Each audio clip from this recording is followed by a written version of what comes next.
Hey, what's going on? Welcome to the Doug Show. My name's Doug Cunnington, and today I'm going to talk a little bit about side hustles, just a tiny bit that was inspired from a comment over on the YouTube side. And I'll give you a couple little updates on things that I have been working on. And I put that in air quotes, but I actually have been working on some stuff.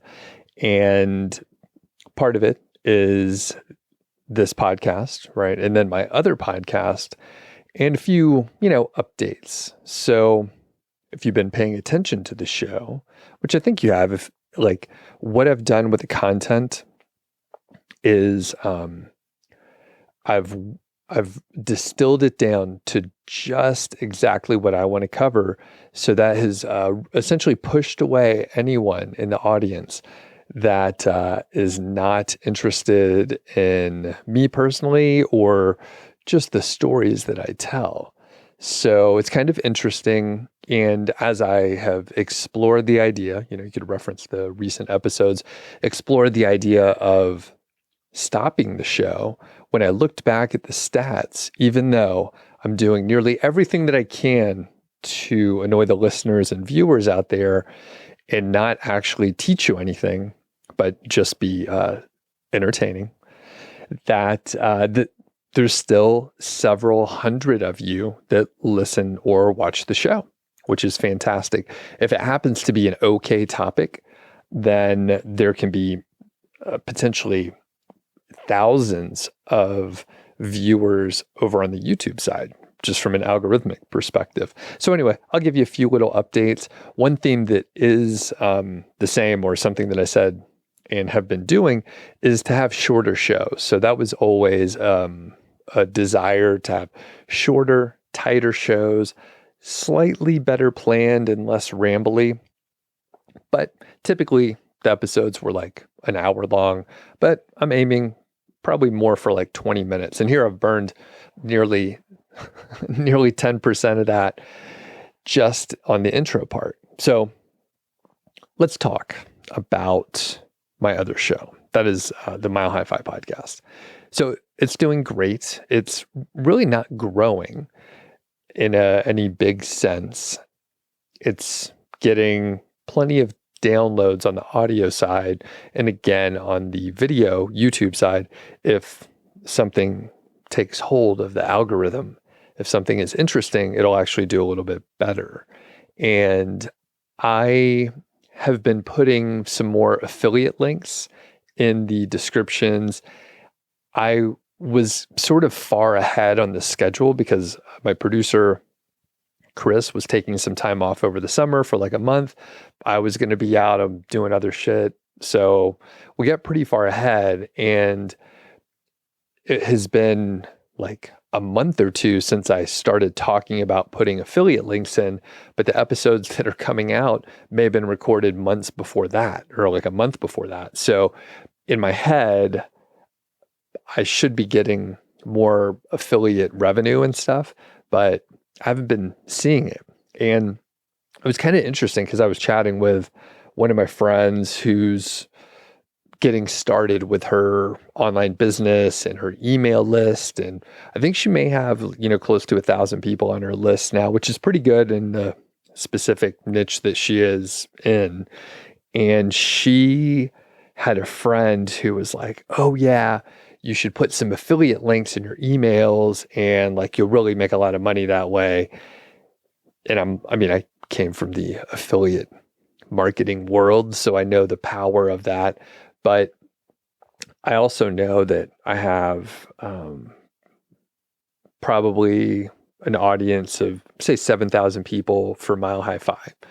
Fairly consistently, I would say 7,000 people. I'm just estimating about 7,000 people per month probably check in at least on one or two shows, something like that. All right. So that's a decent number. It could be much higher, but probably not. Seems about right.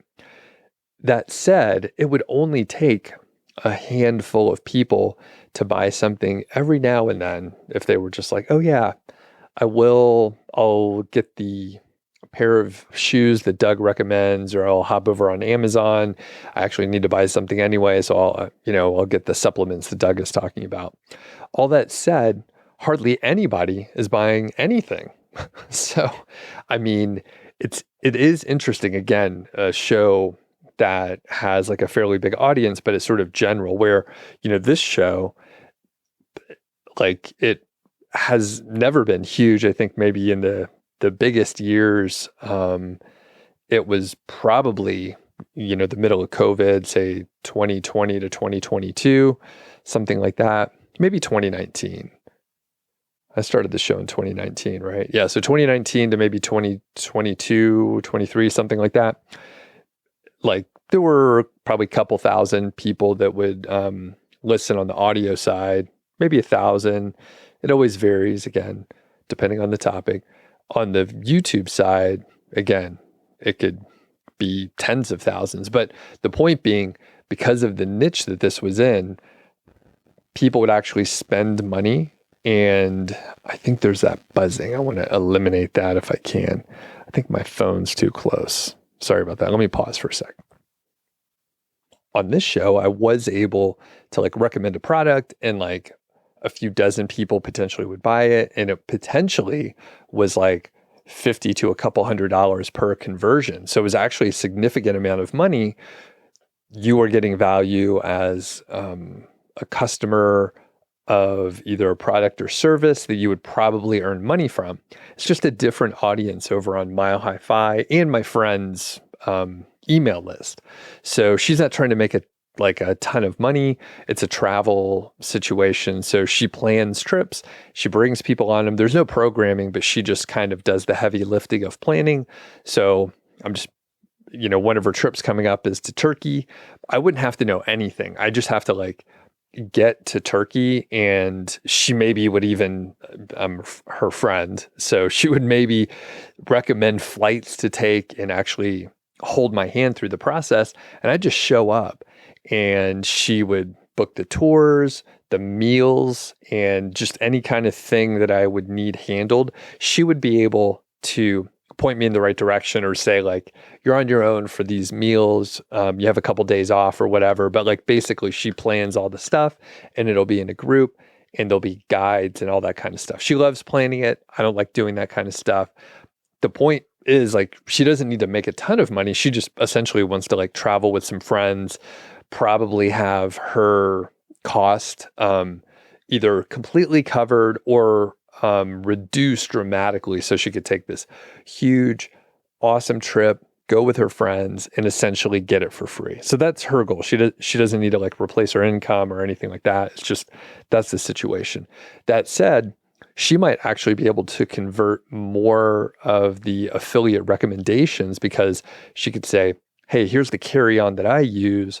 I've been using it for years. You can get it through my affiliate link, and it's directly related to a thing that people are probably interested in doing because they signed up for the list.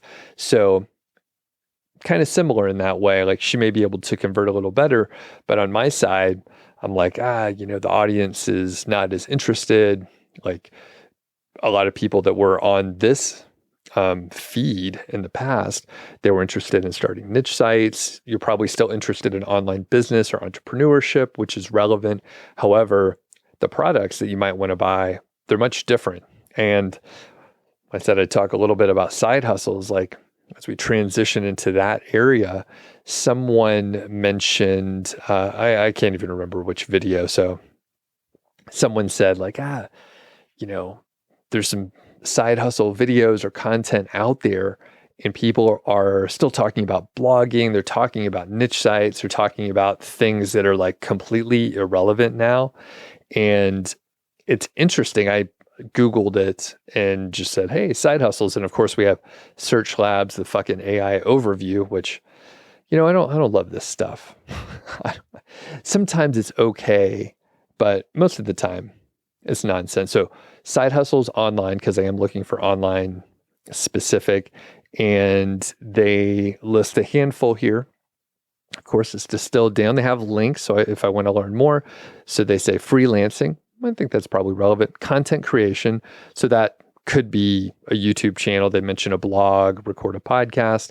That could be any social media. So they listed it in a general way, and I think that's okay. Selling products. So they mention drop shipping, handcrafted goods, digital products, or courses. They mention affiliate marketing, online tutoring, social media management, virtual assistant, kind of general virtual assistant. So they mentioned admin, technical or creative assistance. They talk about online surveys, which I think that's probably bullshit. I imagine you probably can't really earn money from that, or it's not worth your time. Probably not worth your time at all. Photography. So they talk about stock photography. I think they don't mention video, but I imagine like video, stock videos would probably be the same thing. They talk about graphic design as well. So, I mean, I think on the surface, like most of these are okay. When you dive in and you look at the content creation and they actually mention a blog, I don't think that's really viable these days. I think if you have a blog, if you had a blog in the past and you still had a lot of like readers that checked it out. I have some friends that are like prominent bloggers in the financial independence space. If they publish something, people are going to go check it out because they've had a following for like 10 to 15 years and they're very well known. So people care when they actually publish something. They go and look and maybe set alerts like, hey, did Mr. Money Mustache publish something recently or 1,500 days? So those are just a couple blogger friends that I have. And those are very big blogs and people read those. Millions of people read those blogs for many years. So could be viable for them, but not if you're starting out, I don't think. And the others, and this is a short, sort of truncated list. A few months ago, I took a look at one or two of the top results, and some of them like don't make sense like these days at all. But one of the issues that I do have with the AI overviews typically is if you don't know much about the topic, it can be a decent intro and you won't realize that the information on there is bad. But if you happen to be an expert or at least well aware of the specific thing that you're looking up, the AI overviews, you're going to be able to sniff the bullshit here. Because if you're listening to this, you probably know that the AI companies, they like scraped the internet and hopefully they got decent websites. They looked at books and videos and other stuff, depending on what they had access to. Maybe they were able to scrape through Reddit as well. But again, if you're listening to this, you know how the sausage was made. You know that for many years, a lot of us were writing content on things maybe we weren't experts on, or we all did this. I'm guilty too, right? Like we hired people to write content about things they didn't know anything about. And they had a title. If they were lucky, they had an outline with some keywords and maybe some research.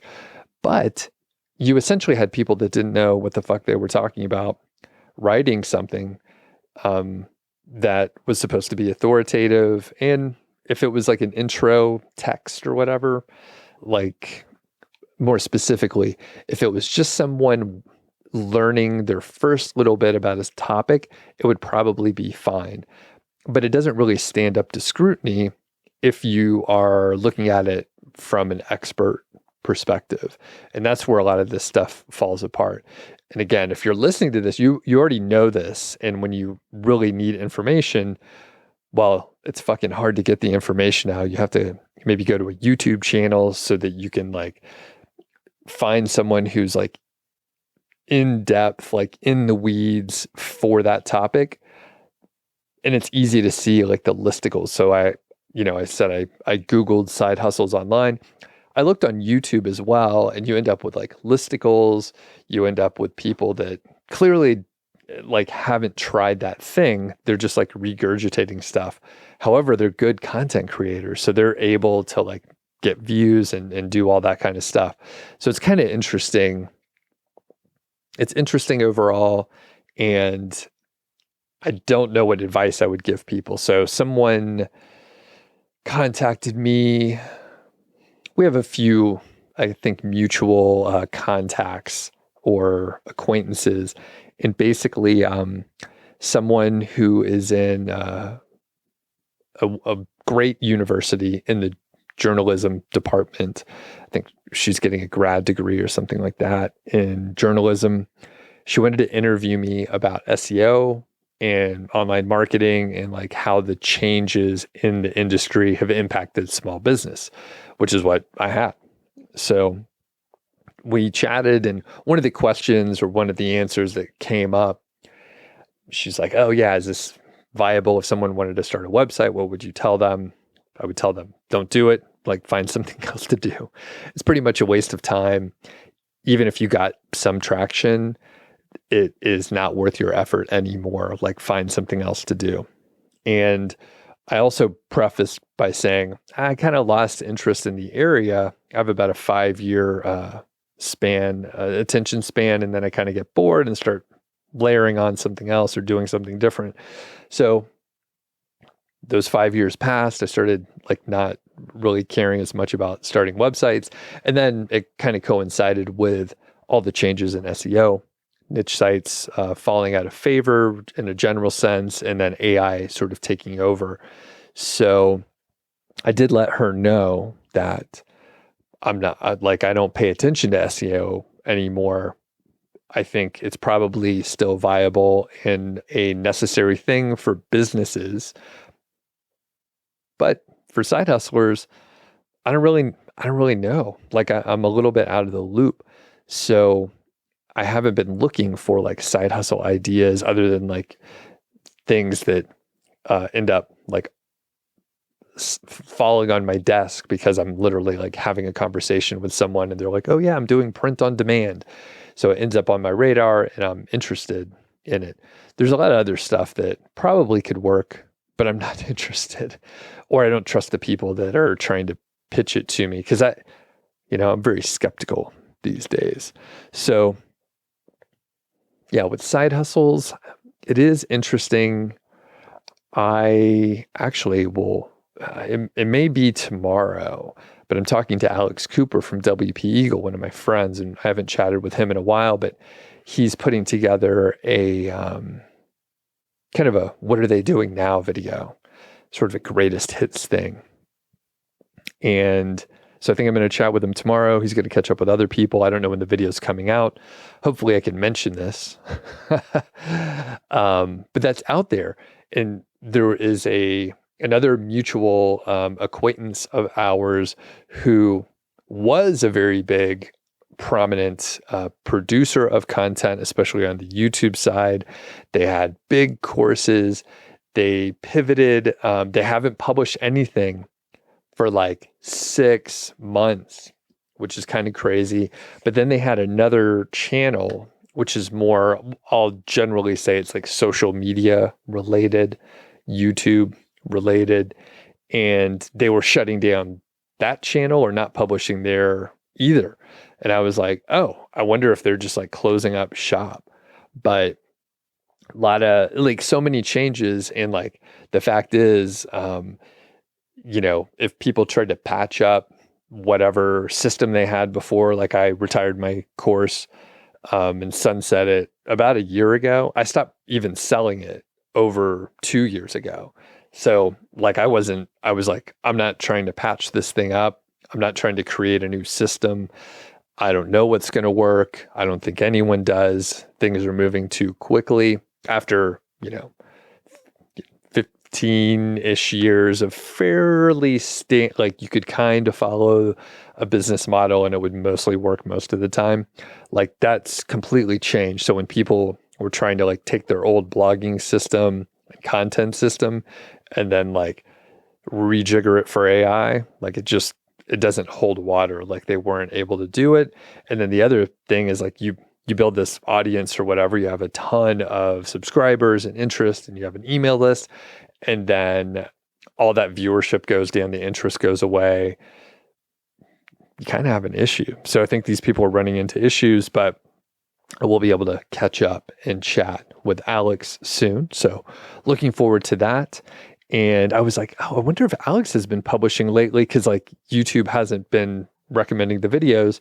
And then I haven't chatted with Alex in a little while. So I was like, oh, I wonder if he's published anything. So I need to go look and check that out. All right. I said about 20 minutes. So let me get to it.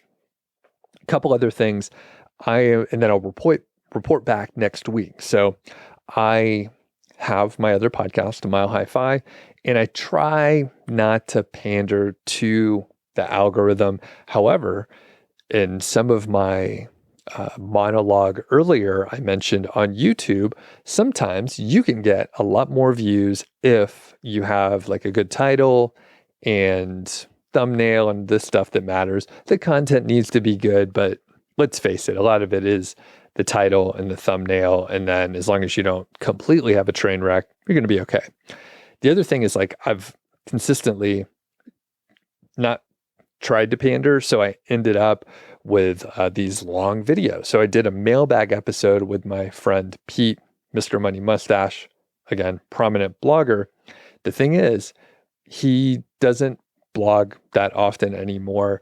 So when he's like sharing his thoughts, it usually does really well. So one thing I'm going to do that is pandering to the YouTube algorithm is I'm going to divide it into segments, probably, let's just say 7 minutes or so, something short, and try to boost the views, because the thing is, it's an hour long total, which is totally fine over on the audio side. People expect a 1 hour long podcast.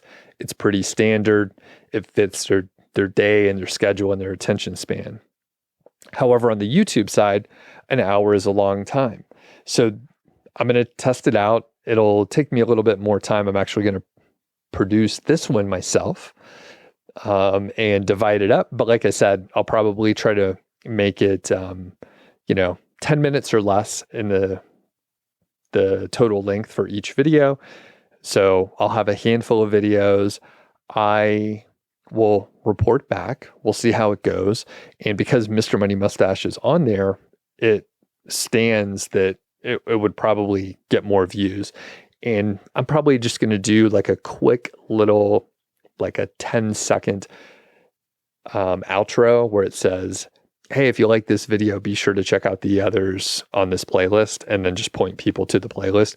Keep it simple, make it easy for people to find, have pretty much the same thumbnail with like just the topic on there, and not too fancy, just keep it simple, but it stands to reason that it will probably get a lot more views, and someone might not click on a video that's a 1 hour long video. And if they do, maybe they stick around for, let's say 10 minutes. Maybe they skip around a little bit, but they stay on for 10 minutes or so. That's not bad. Much more likely for someone to check out one of the videos that say it's 6 minutes long. Maybe they get recommended these other videos and they'll watch 4, 6 or 7 minute videos, and then their total watch time is many times as great as the 6 or 10 minutes that they maybe would skip around and watch. So that's what I'm going to give a try. Summer is weird also, especially in the middle of the summer. People are on vacation, they're doing other stuff, kids are at home and all that. So I think maybe it won't be as impactful as if I do it in a few weeks when school's back in session, or when does school start? Depends on your region, but we're right in the middle of summer. All right, and then the final thing here is I have been testing live streams on that channel. I do enjoy live streams. I've invited a couple friends on, roughly had, I think, about 25 to 40 people on for 1 hour to an hour and a half. It's a good way to have the community involved. There's some back and forth. We can cover a specific topic. Those videos actually did pretty well. They got more views than a standard video on the on the channel. And I'm not sure if it's because they were a live stream, if it's the kind of format, the title. All these factors do play a role. I ended up like being busy like the last Wednesday, and then I was a little tired and just catching up from something else, which I'll update you on a future episode. But essentially I was like, okay, we did a run of 5 live streams. They went really well. I enjoyed them. The audience enjoyed them. They got views, everything that I imagined and hoped for. And I may take a little pause over the summer and maybe do like one every couple weeks, or check, like there is a little bit more planning because I have to schedule things and I have to, make sure I'm around, obviously, in town. I wouldn't want to try and do this on the road so much, but the whole point is I may wait until the fall and maybe do seasons of them where I could actually line up some good, or not good, they're all good guests, but I could line up bigger names and have a schedule like, hey, we're doing a fall season. I'm going to do 10 live streams in a row, and it'll be like this sort of format, this sort of flavor, and it'll be sort of standardized, and I can have like different guests coming in and different guests promoting it. And that could be a way to like grow the channel more. At the end of the day, I do need to look at like, why am I doing this? Do I care if the channel grows more? I have some other friends that, they're like, oh yeah, the podcast is growing consistently and so on and so forth. I think they actually partnered, like they joined a network. So kind of sold their soul a little bit. There's no free rides, right? The luxury I have is like, I'm totally independent. I don't even have any fucking sponsors right now. So that is the key. I'm like, oh, if I grow the show a little bit, maybe I can get sponsors.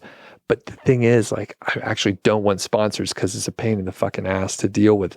And yeah, again, there's no free ride. So I'm like, oh yeah, it would be good to have a sponsor if they just let me do whatever I want. And I say, hey, check this stuff out. But ideally, going back to the main topic of the, having affiliate links and just, all right, like if you like the show, just please support, like buy something occasionally, just support the show. Like for MileHighFi, I have like some t-shirts. It's just like, yeah, they're print on demand. They're a little pricey. No one knows like the design. Like if you don't wear it to like a financial independence conference, like no one will kind of know what it is at all.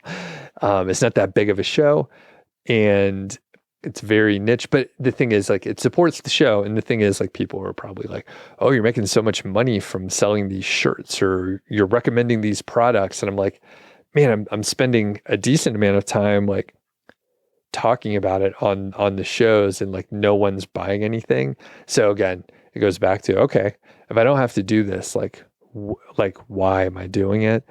And yeah, it's fun. It's interesting, but I've been podcasting for a few years, been doing YouTube for a few years. So it's like, okay, the novelty is not there anymore. So I have to really like it, because it does come down to opportunity cost and what I want to spend my time on. So anyway, thanks for listening. A little bit longer. I will continue to have we'll call it like, it's hi-fi from the quality of video and the audio. However, the editing and the post-production will be minimal, and ideally there will be none. All right, this is like the old days, and we roll it. If you fuck up, you just keep going. And my phone made the buzzy noise. Sorry about that, but you just pause it. You move your phone. You come on back. Everything is fine.